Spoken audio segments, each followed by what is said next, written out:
Oi, gente, tudo bem por aí? Bom dia, boa tarde, boa noite.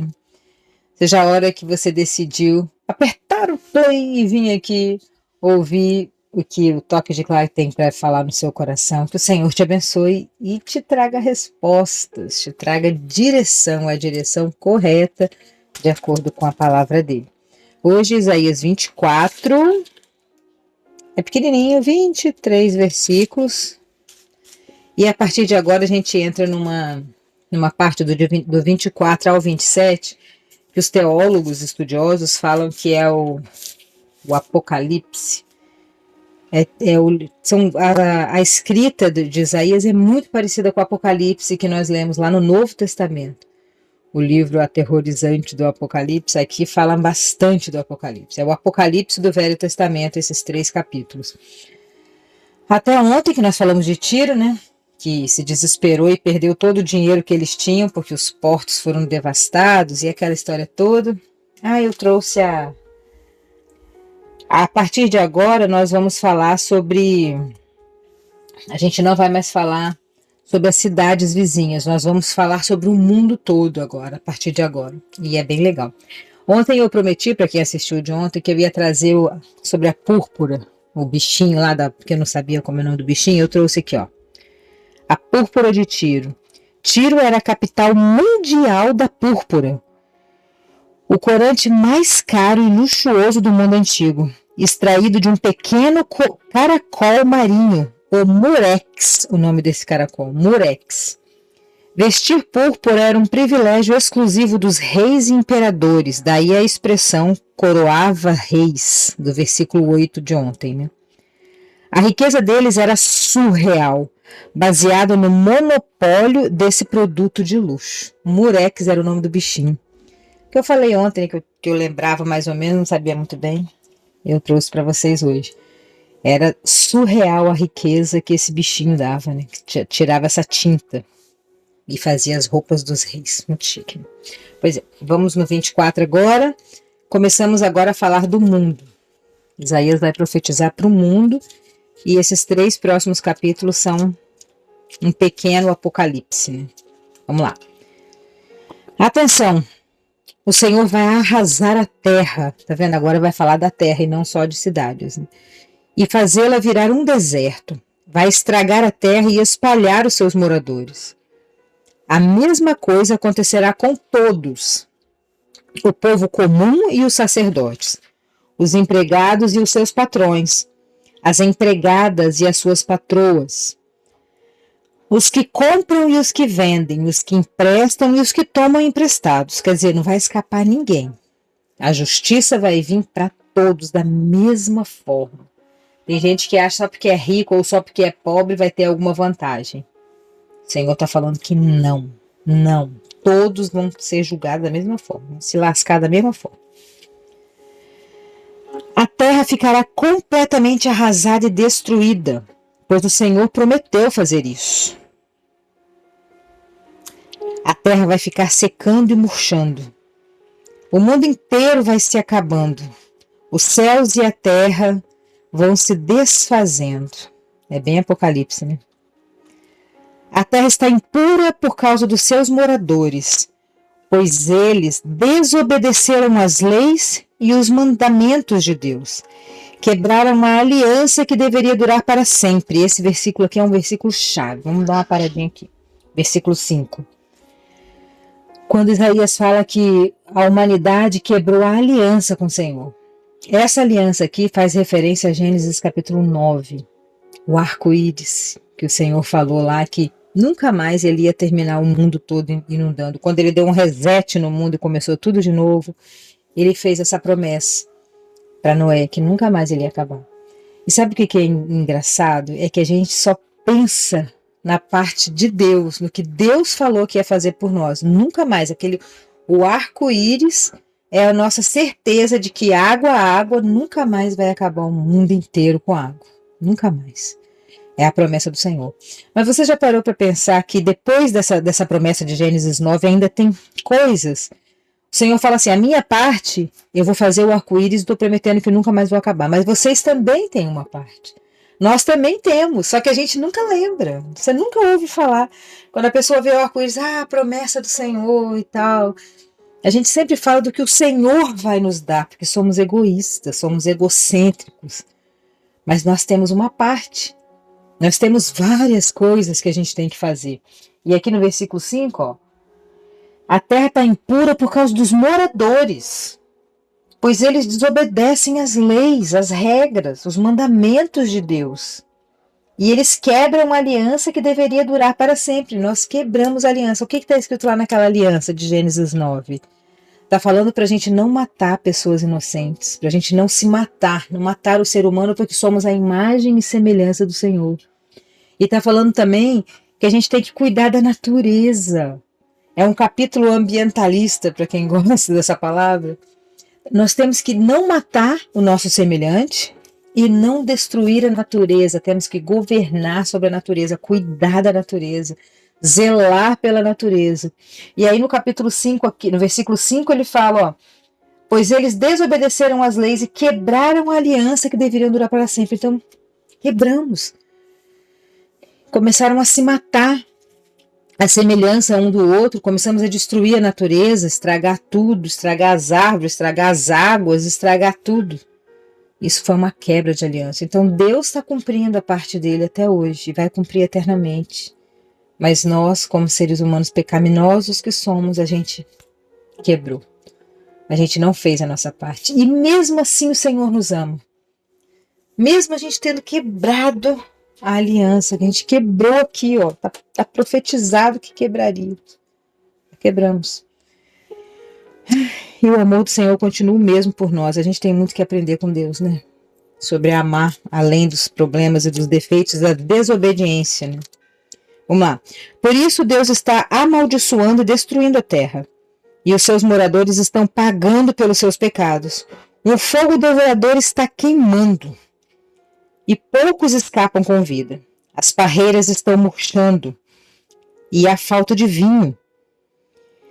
E todos os que estavam alegres gemem de tristeza. Esse versículo aqui é interessante, porque lá no versículo 23, Tiro perdeu o dinheiro. Perdeu o porto, ficou desesperado, a fé deles, a certeza de vida deles era o dinheiro. Aqui fala do vinho, o vinho perde o sabor. Ó. As parreiras estão murchando e há falta de vinhos.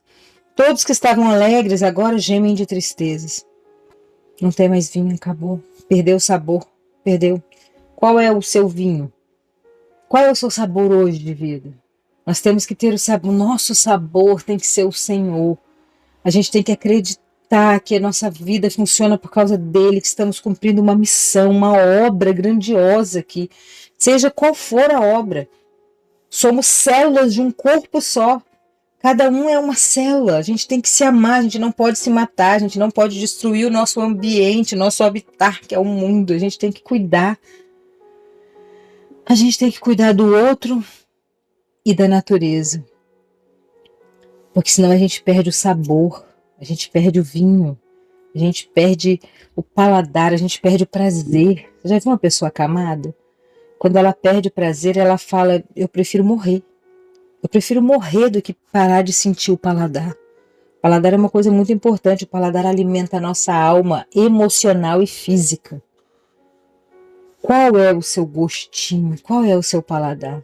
Está nas coisas materiais, está nas festas de final de semana, está nas coisas desse mundo aqui pecaminoso, destruído. Ou está em agradar o Senhor, em fazer o bem ao teu próximo, porque toda vez que você faz o bem para alguém, você está agradando a Deus. Qualquer coisa. Leva um bolo na casa da vizinha, você está agradando a Deus. Porque nós fazemos todas as coisas como se fizéssemos para o Senhor. Tudo. Você dá um abraço numa pessoa, você dá um ouvido ativo, ouve uma história, faz uma oração, fica perto. Qualquer coisa que você faz pelo seu semelhante, você está fazendo para o Senhor. Porque você é uma célula, somos todo um corpo só, somos células. Por isso que a gente não pode ter inimigos, por isso que a gente tem que liberar o perdão. Porque se o seu coração falar que não quer, não gosta do seu rim, e começar a querer matar o rim, se o rim morrer, todo mundo morre. Se o coração morrer, todos os órgãos morrem. É assim que acontece. Nós somos células, somos todos irmãos, somos todos um corpo só. E a gente tem que abençoar a vida dos outros, a gente tem que agradar, a gente tem que ajudar, a gente tem que viver uma vida mais leve. Não com egoísmo, não querendo você só ganhar tudo e os outros não ganhar nada. É a mesma coisa que você beber água e só querer que o rim bebe, que ninguém mais beba a água que você bebe. Só o rim quer a água toda só para ele. Não existe isso, gente. Somos um corpo. Pense nisso. Pense no sabor que você quer. E não existe um sabor melhor do que a certeza de que vamos morar num lugar santo, no paraíso. Vamos morar lá no Éden. O Éden novo, a terra nova, sem pecado, sem nada. O Senhor vai olhar para você e falar: vinde, bendito de meu Pai, desfrutar da terra nova, sem morte, sem envelhecimento, sem dor, sem doença, sem pecado. Tudo que é bom aqui vai ter lá, eu tenho certeza. E todos estavam gemendo de tristeza porque não tinham mais vinho e quando tinha era sem sabor. Não se ouve mais o barulho dos pandeiros e nem a música alegre das liras. Os que faziam festas e cantavam estavam calados. Já não se bebe vinho nas festas. As bebidas têm um gosto amargo. Acabei de falar. As bebidas têm um gosto amargo. Perde a alegria de viver. Perde o prazer. A cidade vazia está em ruínas. Os moradores trancam as portas das suas casas e não deixam ninguém entrar. Por causa da falta de vinho, o povo grita nas ruas. Vinho aqui pode ser que seja vinho mesmo, mas é mais a alegria, a felicidade. Faltou, acabou a alegria, acabou a leveza, acabou o sorriso. E o povo grita na rua. Toda a alegria desapareceu. Ela foi expulsa da terra. A cidade está em ruína, os portões estão em pedaços, assim como poucas azeitonas ficam nas oliveiras. E poucas uvas ficam nas parreiras. Depois de terminada a colheita, assim também em todos os países do mundo, poucas pessoas ficarão com vida. Isso aqui me lembrou Elon Musk, né? Tá grande já, mas eu vou falar. Eu ouvi um podcast que falaram, né? Eu não pesquisei, mas falaram que Elon Musk falou assim. Foi perguntado assim pra ele: você não tem medo de ficar fazendo esse monte de robô? Esse robô vai desempregar muita gente, as pessoas vão ficar sem emprego. Por que você está fazendo isso? Querendo destruir, né, o emprego das pessoas, né? Aí ele pegou e respondeu: não, pode ficar tranquilo. Pode ficar tranquilo porque a maioria do povo que está aqui vai morrer. E vocês vão me agradecer por ter robô para fazer esse serviço. Aí a gente fica assim, né? Ai, credo, que grosso, que ridículo. Vai morrer todo mundo, né? Vai morrer a metade das pessoas, E daí você vem aqui na Bíblia, na palavra de Deus, há 700 anos antes de Cristo, né? Quase 3.000 anos foi escrito isso aqui. E está escrito assim, ó. Assim como poucas azeitonas ficam nas oliveiras, poucas uvas nas parreiras, depois de terminada a colheita, assim também, em todos os países do mundo, poucas pessoas ficarão vivas. O que você acha disso? Então, se você ouviu esse podcast, ou já ouviu o Elon Musk falando, agora você tem certeza do que o que ele está falando vai acontecer? Vai sim. Querendo ou não, vai acontecer. Não por ele, mas pelo Senhor. Poucas pessoas ficarão com vida. As azeitonas, eu falei no capítulo 23, eu acho que eles balançavam, as azeitonas ficavam umas lá que eram os remanescentes para brotar de novo. Então o Senhor está falando que tudo vai melhorar. Vai destruir tudo, mas vai melhorar. Os que ficarem com vida cantarão de alegria. Os que moram no oeste proclamarão a grandeza do Senhor. E os que moram no leste o louvarão. Os que moram no litoral louvarão o nome do Senhor, o Deus de Israel. Dos lugares mais distantes do mundo, ouvimos canção de louvores ao Deus justo. Mas eu disse: ai de mim, que desgraça! Eu já não aguento mais. Os traidores continuam a trair a falsidade por toda parte. Escutem todos os povos. Como animais, vocês serão perseguidos pelos caçadores. Covas e armadilhas esperam por vocês. Aquele que escapar dos caçadores cairá numa cova. E quem sair da cova será apanhado numa armadilha. As represas do céu vão se abrir. As represas do céu vão se abrir. Os alicerces da terra serão abalados. Bem apocalíptico, né? Eu ouvi um negócio de um negócio de, esqueci o nome, que retém a água ali, tipo as cataratas do Iguaçu, fizeram uma tão grande que ela desequilibrou o globo terrestre. Vocês já ouviram falar disso? Pesquisem aí que vocês vão achar. A represa ficou tão forte, tão pesada, que ela desequilibrou um pouquinho, milímetros de milímetros, mas desequilibrou o globo terrestre. Aí você vem aqui na Bíblia e fala assim, ó: os alicerces da terra serão abalados. Tudo tem na Bíblia, gente. De um jeito oculto, mas tem. A terra vai tremer e vai se rachar. Nós já vimos várias coisas na televisão acontecendo, da terra se rachando e separando e tremendo o tempo todo, né? Ela ficará completamente despedaçada. A terra andará cambaleando como um bêbado. Será sacudida de um lado para o outro como uma barraca na ventania. Qualquer coisa, a barraca some, voa. Qualquer problema, a barraca voa. Leve, leviana. Os pecados que a terra carrega são tão pesados que ela cai e não consegue se levantar. Naquele dia o Senhor castigará os poderes do céu e também os reis do mundo na terra. Ele os ajuntará e os jogará numa cova, e ali ficarão presos por muito tempo. Depois serão castigados.